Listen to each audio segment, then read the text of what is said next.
Hi guys, my name is Sarah. I am 25 years old and I live with bipolar 1. What is bipolar 1?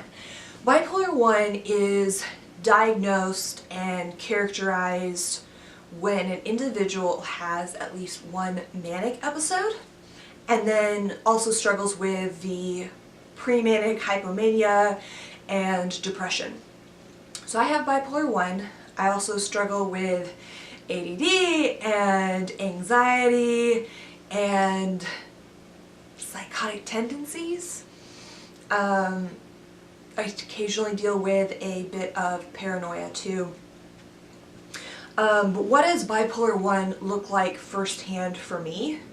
It's a pretty big, long spectrum, and the best way I've come up with to describe it was one of my many aha moments during counseling, where I'm just trying to describe to my counselor what I feel, how I'm going, what I'm going through. And the best way I've come up to describe it so far is the three me's. So there's three me's. There is, on this far end of the spectrum, manic me. And manic me is loud, big, bold, fast, impulsive. I don't need a lot of sleep, I don't really need to eat a lot, and I spend like crazy. I just make really fast, poor decisions, but the mania, it feels great. It feels great. I don't necessarily recognize when I'm manic until it's too late. Hindsight's 20/20, and I'm like, oh my gosh, I did some crazy stuff, now I have a mess to clean up. But I'll get into the importance of a support system and having people surrounding you that can understand and pinpoint when you're going up and how to address that when that happens. So mania is way over here, super bold, impulsive. I don't want to say crazy, nobody's crazy, but my behaviors are crazy. Then there is the level-headed, cool, collected, normal me. And every once in a while I see that me. That me is busy, successful, cool, relaxed, just level-headed, normal me. And then there is way over here the sad, dark, depressed, empty, broken,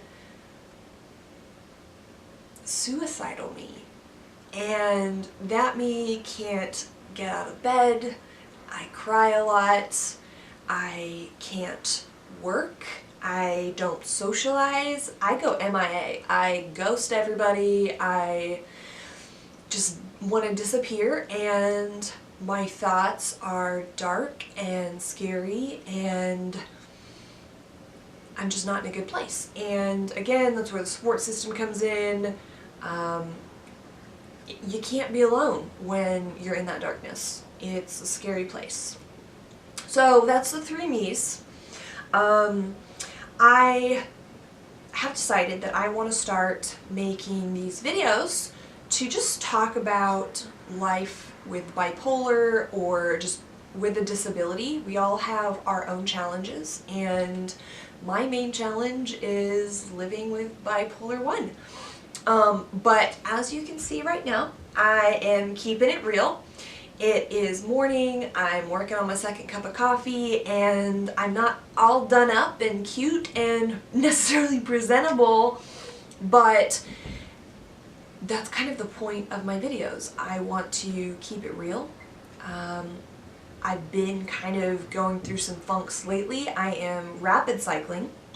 So morning I can start out manic. I am making big, extravagant, unrealistic plans like build a tiny house out of a school bus and budget for that and plan it all out. I don't have money.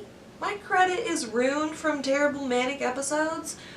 Just crazy ideas. And I'm a hustler. I want to work as hard and as much as I can. I overdo it.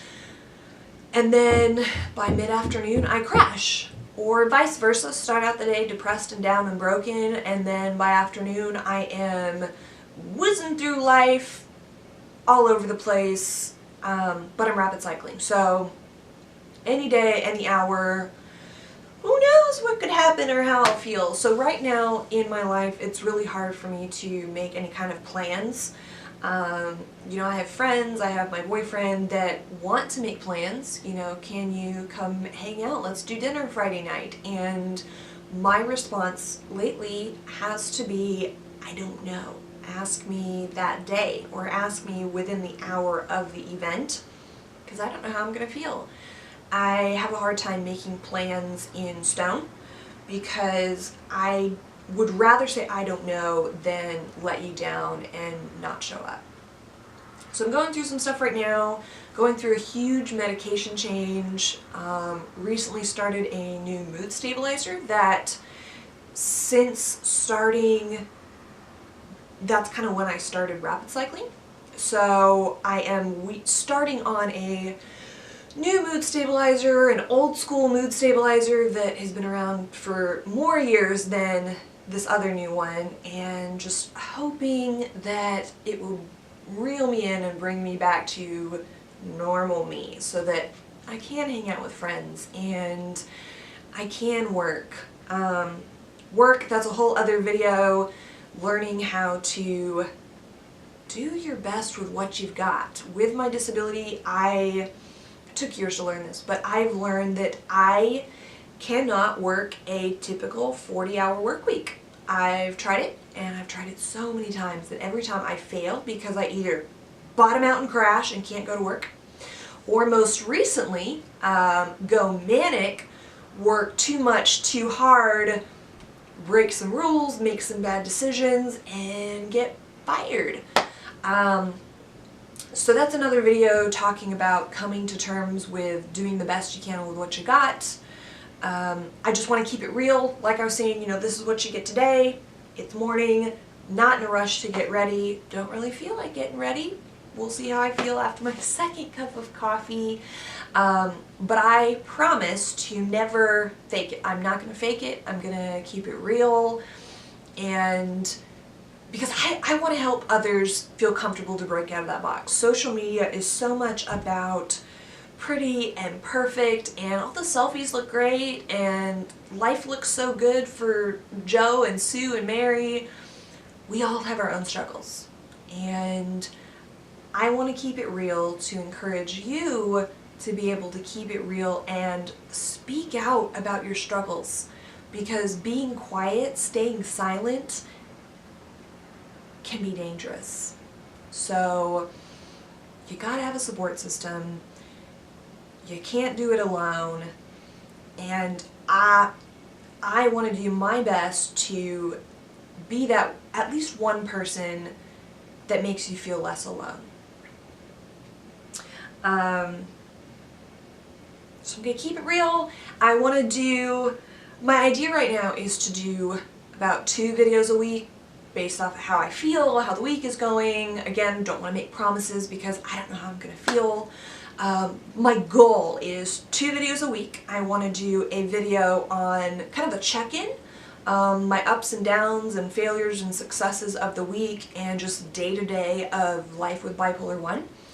And then I want to do another video weekly that is kind of like the how-tos, tips and tricks, and just how to live with a disability and coming to terms with the disability, and maybe over the grieving process of losing the idea of what you thought your life might look like. But you're not a failure. Your life just looks different than Joe, Sue, or Mary, and that's okay. And it's so important just to learn to love yourself and be proud of yourself for doing the best you can with what you got, because that's the best you can do. So you're not alone. I'm going through the struggles too, and I hope to just be an encouragement and light to others, and we're going to go through this journey together.